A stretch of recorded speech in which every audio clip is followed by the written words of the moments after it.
mahasiswa kami bukan hanya sekedar lulus dalam arti dengan standar minimal, tetapi memiliki kompetensi plus, plus, plus, dan plus. Begitu, Pak. Plusnya 5 kali. Iya, pokoknya plus, plus, plus, plus, plus lah gitu ya. Karena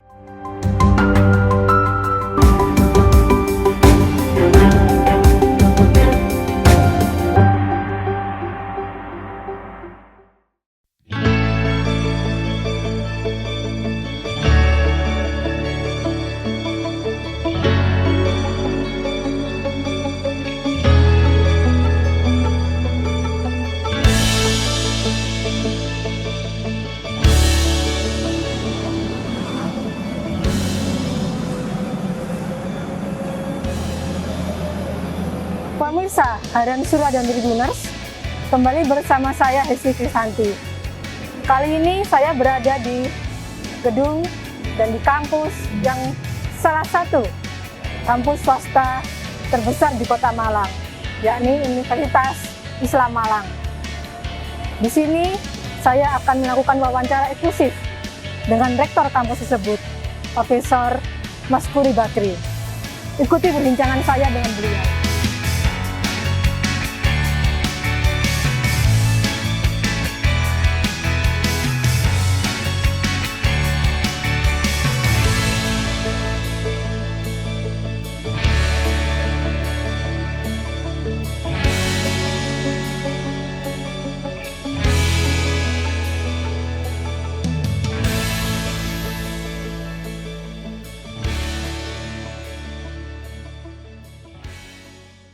Halo pemirsa Harian Surya dan Tribuners, kembali bersama saya Hesti Krisanti.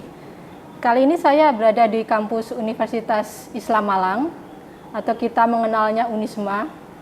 Ini adalah kampus universitas terbaik di antara kampus-kampus swasta yang ada di Kota Malang, salah satunya. Nah, ini kami berada di lantai 6 dengan view yang menarik bersama dengan rektor dari kampus tersebut, Bapak Haji Maskuri, Profesor Maskuri. Iya, Mbak Esti. Iya, Bapak. Matur nuwun. Terima Yeah. kasih sudah menerima kami untuk berbincang di Sama-sama. hari ini. Saya juga terima kasih karena tamu itu biasanya selalu membawa berkah. Baik, Pak Maskuri. Ya, kita ngomong soal kampus Unisma atau Universitas Islam Malang yang menjadi salah satu kampus terbaik. Kami mencatat ada sejumlah prestasi dan itu sudah tidak terhitung, Pak Maskuri. Iya. Banyak diantaranya sebagai nomor 1 kampus NU di Indonesia. Iya. Ya. Terus juga peringkat ketiga sebagai perguruan tinggi terbaik se-Jawa Timur. Iya. Selanjutnya juga sebagai peringkat kelima perguruan tinggi terbaik PTS-PTN se-Jawa Timur. Itu catatan kami untuk versi web ini ya, metrik ya. Webometrik. Iya. Dan juga menjadi peringkat 1 kampus perguruan tinggi swasta terbaik se-Malang Raya. Iya. Ini untuk versi Kemendikbud di tahun 2020. Iya. Nomor 44 untuk perguruan tinggi terbaik secara nasional. Iya. Ini catatan yang luar biasa bagi kami sebagai media, mengikuti bagaimana sejak awal perjalanan ketika kampus ini dipimpin oleh Profesor Maskuri sampai hingga yang sekarang ini. Nah, yang kita sering dengar juga bahwa salah satu tujuan kampus ini adalah menjadi world class university. Iya. Ini kerap sekali kita dengar dan didengungkan oleh Prof. Maskuri. Sebenarnya bisa dijelaskan, Prof, seperti apa world class university ini? Ya, baik Mbak Esti. Ya. Terima kasih atas kehadirannya di kampus kami. Dan ini adalah merupakan silaturahmi yang insya Allah membawa berkah ya. Amin. Di antara kita. Unisma juga semakin baik, kemudian Tribun News ya juga semakin berkembang dengan bagus itu. Ini karena silaturahmi. Universitas Islam Malang tidak serta-merta mimpi untuk menjadi world class university. Tapi Unisma ini mengalami sebuah transformasi. Ada sebuah metamorfosis dari waktu ke waktu. Kita menyusun sebuah milestone Unisma sejak tahun 2010 atau 2011. Mulai dari good university governance, kemudian Learning University, sekarang kita berada dalam Research University, kemudian insya Allah semester ganjil ini nanti 2023 kita sudah akan masuk ke Entrepreneurial University. Di 2027 memang kita akan mendeklar sebagai World Class University. Namun demikian, milestone ini tidak serta-merta kemudian dari tahap ke tahap itu ditinggal. Misalnya dari si Good University Governance ini terus mengalami satu perbaikan. Begitu juga Learning University, begitu juga Research University. Research University ini adalah merupakan tombol untuk menuju ke Entrepreneurial University. Entrepreneurial itu dikembangkan, itu muaranya adalah dari hasil-hasil riset. Dan kemudian kita harus pahami bahwa indikator untuk menjadi world class university itu antara lain juga bagaimana rasio dosen dan mahasiswa ini selalu seimbang, misalnya saja begitu. Lalu dari sisi jurnal yang ditulis oleh para dosen juga memiliki reputasi nasional dan internasional. Kemudian juga ada dosen dari luar negeri, misalnya saja begitu, mahasiswa dari luar negeri yang kuliah di Unisma, dan di situ ada persentase 5% misalnya untuk mahasiswa dilihat dari total mahasiswa Unisma. Kemudian ada sekian dosen misalnya dalam 1 tahun gitu ya, yang dari luar negeri. Nah, ini semuanya adalah merupakan indikator-indikator yang harus kita capai, termasuk juga akreditasi unggul. Tidak serta-merta kita ini akan bisa world class university tanpa didukung dengan akreditasi yang unggul. Maka kami perkuat dari sisi audit mutu internal, badan penjaminan mutu kita kembangkan, sembari kita terus melakukan berbagai macam ekspansi, tentunya kerjasama kita dengan pihak luar negeri. Maka hingga saat ini kita sudah memiliki kerjasama, 35 kerjasama dari negara-negara di dunia. 35 negara maksud saya. Kalau MOU-nya hampir 180 sekian lah. MOU yang sudah kita bangun dengan beberapa perguruan tinggi luar negeri. Bisa saja kami kemarin barusan lawatan ke Taiwan, ke Korea, ke Malaysia, itu dalam rangka untuk persiapan menuju Entrepreneurial University. Kita tahu bahwa startup yang ada di Korea, di Taiwan itu kan bagus-bagus di sana. Sehingga itu nanti akan kita adaptasi di kampus Universitas Islam Malang ini. Bahkan semangatnya dari teman-teman dari Korea itu, insya Allah nanti mahasiswa baru, kalau nanti ada event seni, dia siap untuk datang ke sini, membiayai transportasi sendiri, datang ke sini untuk bisa berlaga di Unisma. Itu dari Korea. Luar biasa. Iya. Iya, kerjasama yang 35 negara 35 itu, negara. Mas Kuri. Iya. Baik, itu kerjasama ini sejauh ini Pak Mas Kuri, nah impact-nya terhadap Unisma apa saja? Mungkin ada inovasi-inovasi yang akhirnya berhasil dikembangkan? Tentu. Jadi paling tidak itu ada beberapa hal yang bisa kita lihat adalah ketika kami kunjungan ke luar negeri, maka imajinasi saya semakin berkembang, inspirasi saya semakin berkembang, kreativitas saya semakin berkembang. Maka beberapa fasilitas yang kita miliki ini, desainnya adalah adaptasi dari luar negeri. Saya tidak suka adopsi ya. Kita adaptasi, kita sesuaikan dengan lingkungan kita. Bisa jadi adaptasi yang kami bangun di Unisma ini lebih baik daripada yang mereka miliki. Karena kami harus melihat dari sisi lain yang mereka lemah di situ, maka kami perbaiki di sini. Contoh misalnya perpustakaan Unisma lah, yang begitu mewah gitu ya, dengan nuansa yang sangat-sangat menyenangkan ya. Jadi at home banget lah. Kalau sudah masuk ke perpustakaan Unisma, itu betah dia di dalam itu. Seakan-akan enggan dia keluar dari perpustakaan itu. Menumbuhkan semangat kreatif. Betul. Jadi mereka tidak jenuh karena nuansanya antar sudut satu dengan sudut yang lain berbeda-beda. Itu. Kemudian yang kedua adalah ada beasiswa yang diberikan kepada dosen kami. Ada beasiswa yang diberikan kepada mahasiswa kami gitu ya.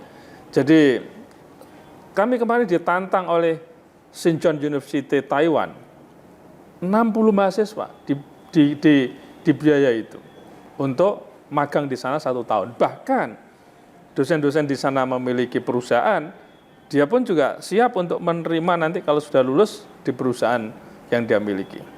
Itu contoh impact. Belum lagi ada transfer kredit ya. Mahasiswa kuliah di Unisma ini asal luar negeri. 1-2 semester mengambil di perguruan tinggi mitra kita. Dan itu kita konversi di sini. Dan ini nanti akan juga ada program yang disebut dengan double degree. Jadi Unisma, misalnya ada mahasiswa kuliah di Unisma, sekaligus dia kuliah di perguruan tinggi luar negeri. Dia lulus nanti itu akan dapat 2 ijazah. Ijazah dari luar negeri dan ijazah dari Unisma ini. Dan sisi lain sekarang yang sedang kita bangun adalah menguji mahasiswa itu kita ambilkan dari luar negeri. Dosen kita juga diambil oleh perguruan tinggi luar negeri di situ. Jadi menulis jurnal juga bisa berkolaborasi. Ya. Jadi banyak hal yang bisa kita bangun dengan perguruan tinggi luar negeri itu. Dan itu sangat menyenangkan sekali, enjoy sekali. Gitu. Kita merasakan sekali perubahan, saya mengikuti sekali ketika perubahan Unisma dari yang semula gedung yang 1 lantai, langsung dalam beberapa tahun tumbuh menjadi gedung yang sekian banyak berlantai-lantai, itu dengan sangat cepat diraih dalam beberapa tahun belakangan ini. Nah itu juga termasuk bagian dari inovasi-inovasi yang dikembangkan itu. Itu semangat yang kita bangun adalah semangat kebersamaan, PST. Maka dari itu kerukunan itu menjadi kunci utama. Saling support satu sama lain itu menjadi kunci utama. Kita ingat dulu ada Hadratus Syekh Kiai Haji Muhammad Tol Hasan ya. Ada Yai Usman Mansur gitu ya. Itu ada Pak Dr. Sofan Hudori, mampu membangun akselerasi yang luar biasa.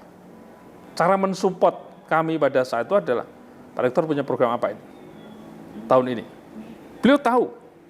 Habis itu, apalagi Pak Rektor setelah itu? Apalagi setelah itu? Apalagi setelah itu? Itulah yang membuat kami ini mendapatkan sebuah tantangan.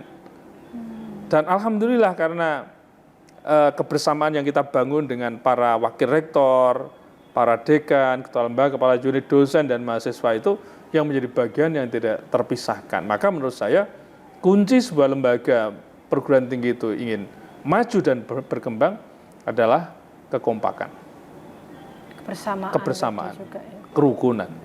Itu menjadi kunci utama. Tapi jangan berharap sebuah lembaga pendidikan itu akan maju kalau di dalamnya itu terjadi polemik. Seperti itu. Baik Pak Mas Guri. Terus terkait ini Pak Mas Guri, di tahun 2023 ini kita melihat lagi kondisi kampus sudah mulai normal, mahasiswa juga sudah mulai masuk ke kampus yang sebelumnya mereka kuliah daring seperti itu. Nah ini bagaimana penyesuaian lagi para mahasiswa yang sebelumnya daring untuk masuk kembali dalam perkuliahan yang normal? Apakah ada program khusus untuk mereka ataukah yang daring kemarin semangat daring tinggi terus masih adakah kuliah yang daring dilakukan? Justru pandemi COVID-19 itu banyak membawa hikmah bagi kita semuanya. Contoh misalnya mata kuliah yang diampu oleh para dosen itu sekarang sudah menggunakan LMS, Learning Management System. Jadi materi-materi kuliah mulai dari PPT-nya, mulai dari juga referensinya, sistem evaluasi, ya, media pembelajaran, cara mereka harus menyesuaikan diri, dia bisa mengambil sewaktu-waktu di situ.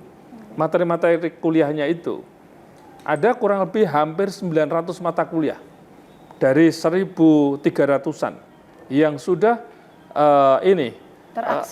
sudah terakses dan jadi sudah ada sinkronisasi dengan Spada Dikti. Jadi sudah terlink ke Spada Dikti. Ini akan mempermudah mahasiswa di dalam belajar. Di sisi lain dengan kemampuan para dosen familiar terhadap teknologi informasi, kita punya program ke depan, Mbak, dengan program ini hibrid ya. Jadi sebagian mahasiswa kita kuliah tatap muka, mahasiswa asing nanti akan ikut perkuliahan itu. Begitu juga mahasiswa asing sedang diajar oleh dosennya di sana, mahasiswa kita akan ikut mengikuti proses pembelajaran dari perguruan tinggi itu. Ini yang sedang kita bangun sekarang ini. Maka ini nantilah yang akan ada semacam percepatan di dalam World Class University itu. Jadi ini kami sudah bicarakan dengan para rektor kemarin di Taiwan, di Korea, di Malaysia, semuanya welcome sekali. Jadi nanti akan puluhan dosen luar negeri ngajar di Unisma. Bahkan bisa jadi ratusan dosen nanti ke depan. Itu. Karena dengan model hibrid yang kita bangun. Jadi mahasiswa kita akan mengikuti kuliah yang diampu oleh dosen-dosen di luar negeri dengan mahasiswanya. Bahkan diskusi antara mahasiswa ini nanti akan menjadi salah satu hal yang sangat menarik mahasiswa yang kita bangun. Antar negara. Bahkan kami setiap tahun juga menyelenggarakan International Conference Student Exchange of Idea. Itu ide-ide apa saja, apakah dalam bidang entrepreneurial, dalam bidang kesehatan, dalam bidang pendidikan, dalam bidang ekonomi gitu ya. Kita sudah rutin itu menyelenggarakan International Conference Student Exchange. Jadi ini melalui online. Pernah diikuti 45 negara. Misalnya itu. Jadi bagaimana kami ini menciptakan sikap confident mahasiswa kami ini bukan hanya dalam konteks Indonesia tapi sudah dalam konteks internasional. Itu.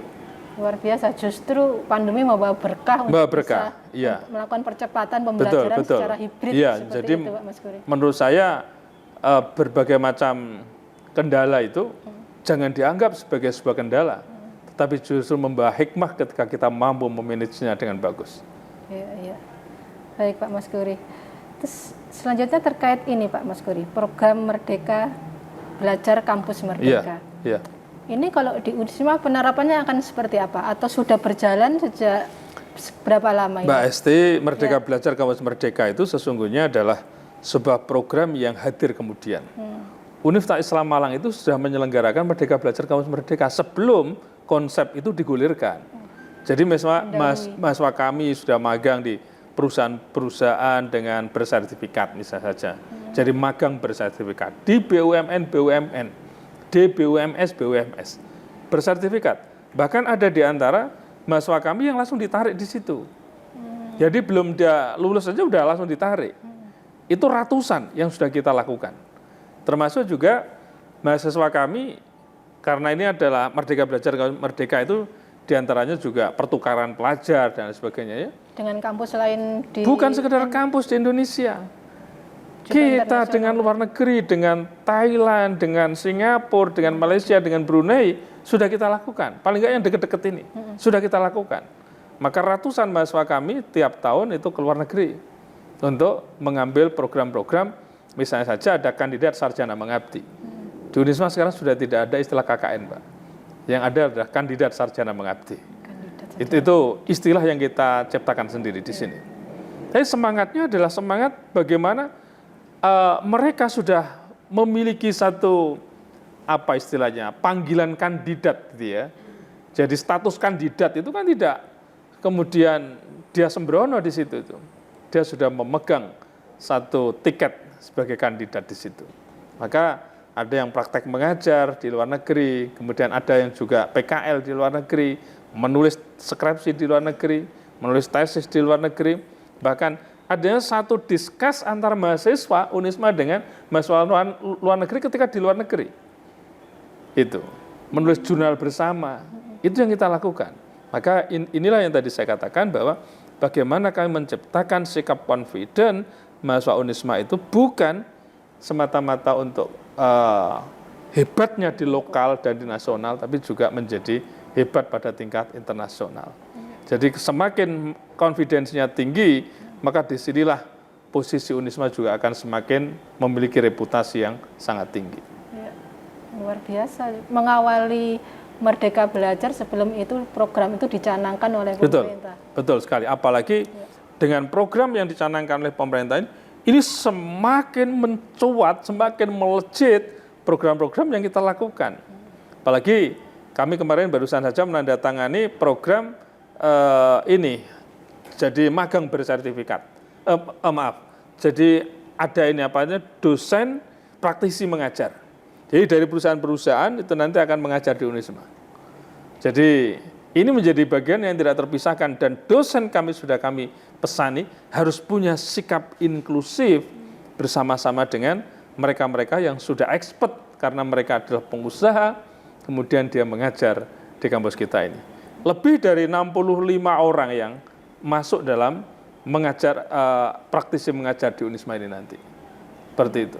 Ya, itu yang dicari seperti betul, ini. Betul. Dan itu nanti akan bisa berkembang, bisa jadi sampai ratusan. Ya. Yang nanti akan kita lakukan seperti itu.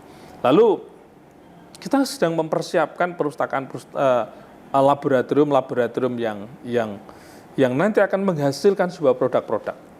Jadi sekarang ini bukan hanya sekedar berorientasi pada yang penting proses pembelajaran transfer of knowledge, Mbak Esti, tapi bagaimana kita ini juga menciptakan produk-produk baru.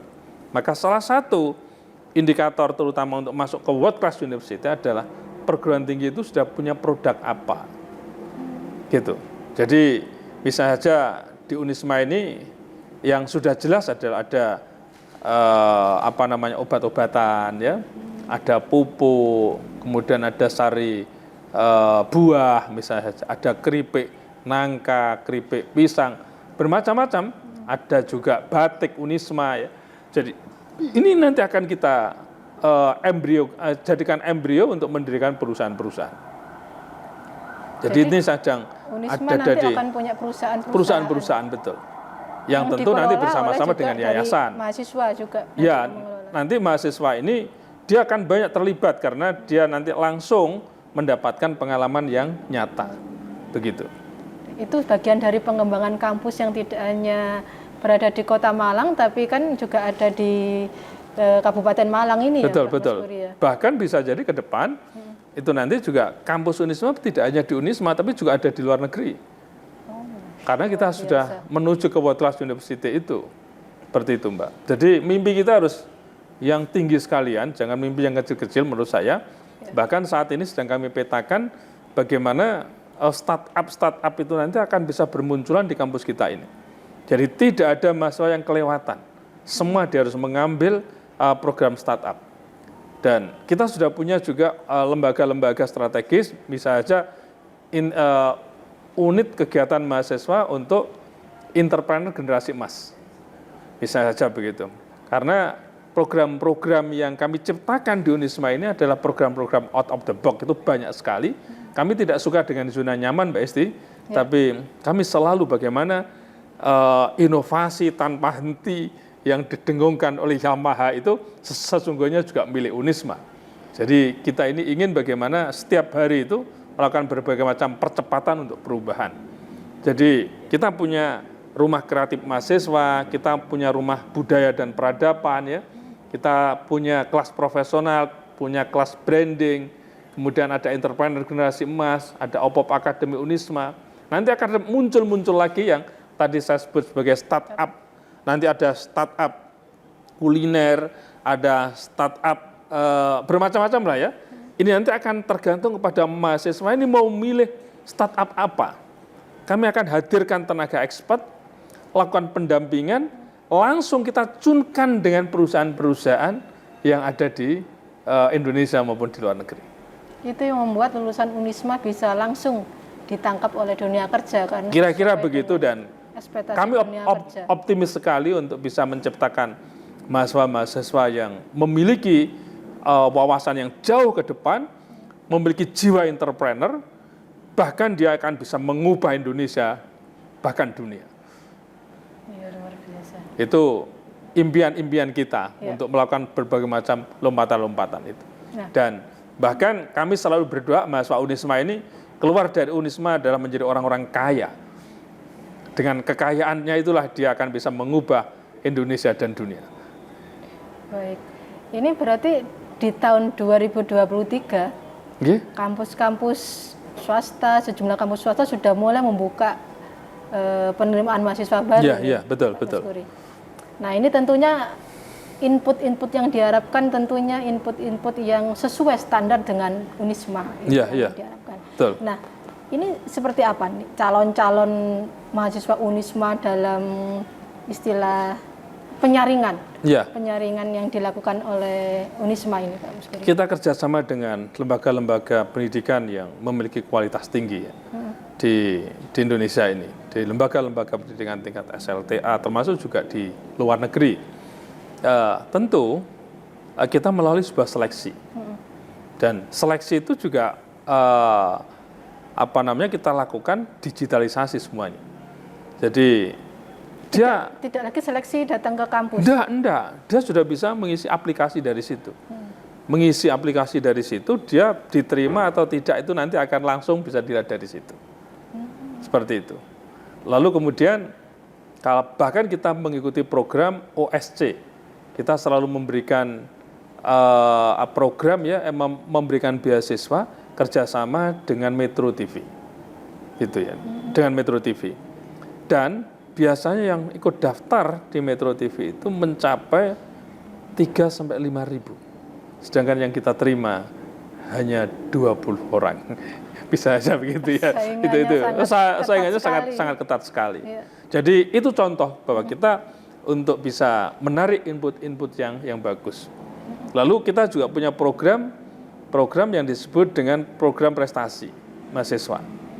Anak-anak yang punya kemampuan, bakat, minat, dan kemudian dia juara tingkat kabupaten, kota, provinsi, kabupaten, itu yang kita jaring. Ini dalam rangka untuk internasionalisasi ketika ada event-event internasional.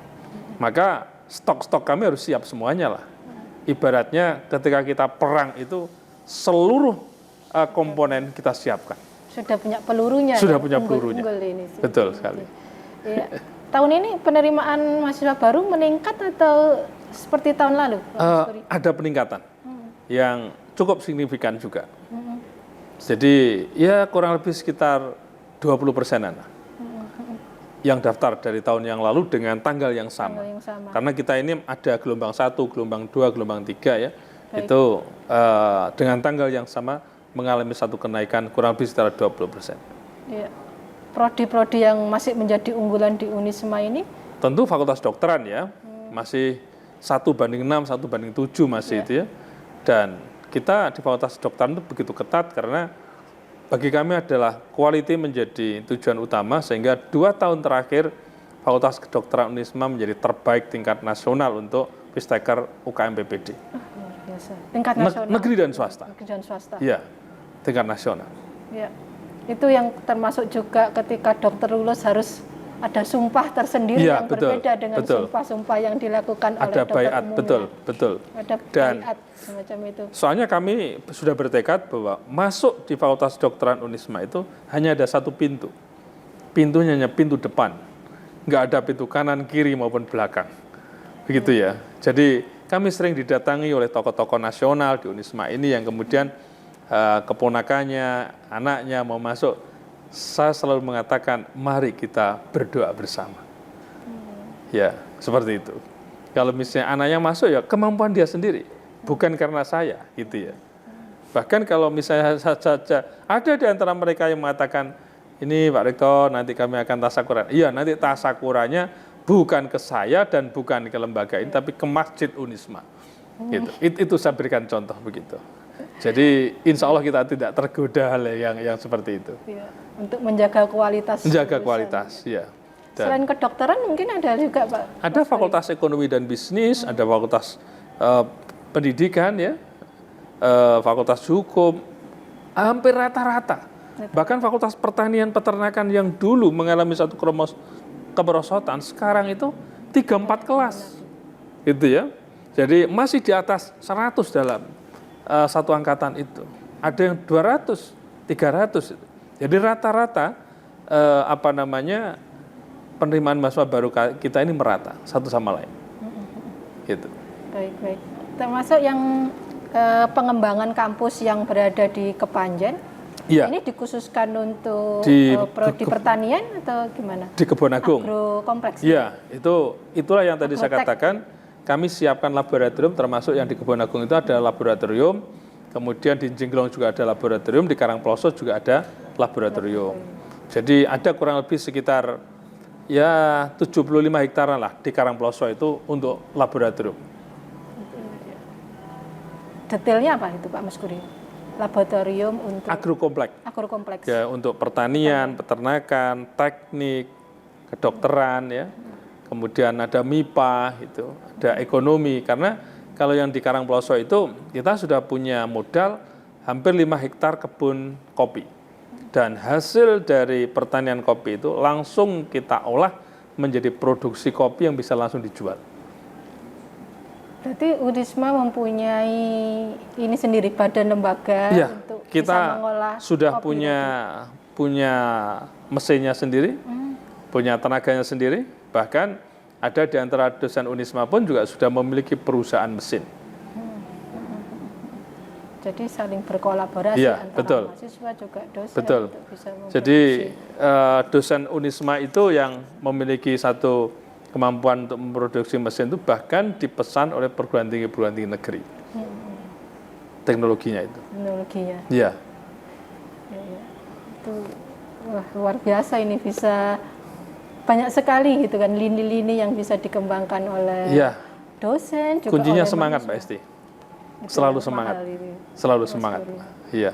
Dan Pak Mas Guri ini yang harus menyemangati para dosen dan mahasiswa ini. Ya, tugas kita lah itu. Kebersamaan. Kuncinya adalah kebersamaan yang kita bangun. Baik Pak Mas Guri. Kalau terkait ini Pak Mas Guri, lulusan-lulusan Unisma, apakah kita memasuki era digital yang sangat cepat sekali perubahannya? Betul. Dulu kita nggak hanya mengenal mungkin HP BlackBerry, sekarang cepat sekali langsung ke Android. Ke depan mungkin kita akan nggak tahu akan ada apa lagi.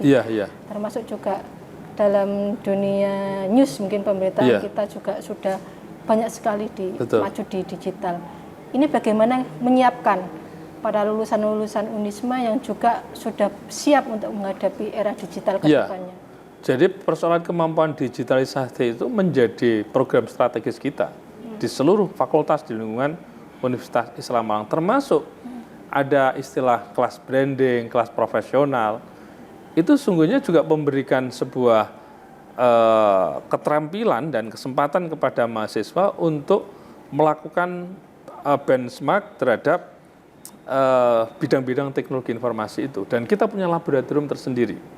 Misalnya ya, sebagai seorang akuntan misalnya saja, atau sebagai seorang ahli dalam bidang manajemen misalnya saja, dia tidak murni memiliki kemampuan dalam bidang manajemen, tapi bagaimana dia bisa membranding usaha-usaha yang dia lakukan itu melalui video-video, melalui flyer-flyer ya.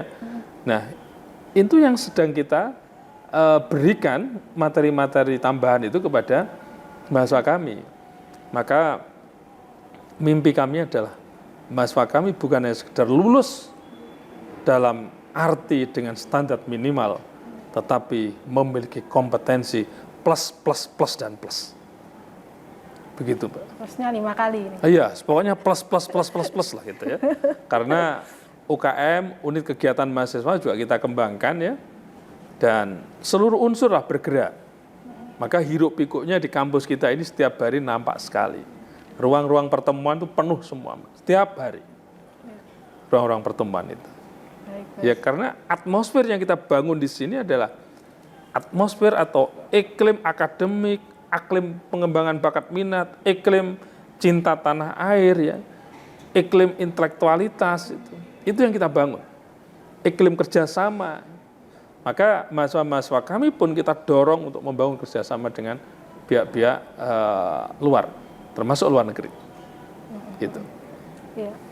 Ini pertanyaan yang terakhir Pak Mas. Iya.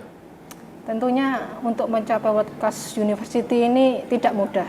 Termasuk juga yang sekarang dihadapi ada entrepreneur gitu. Nah, tantangan-tantangan apa yang masih dihadapi dan ini masih akan terus dihadapi dalam beberapa tahun ke depan ini apa saja Pak Mas?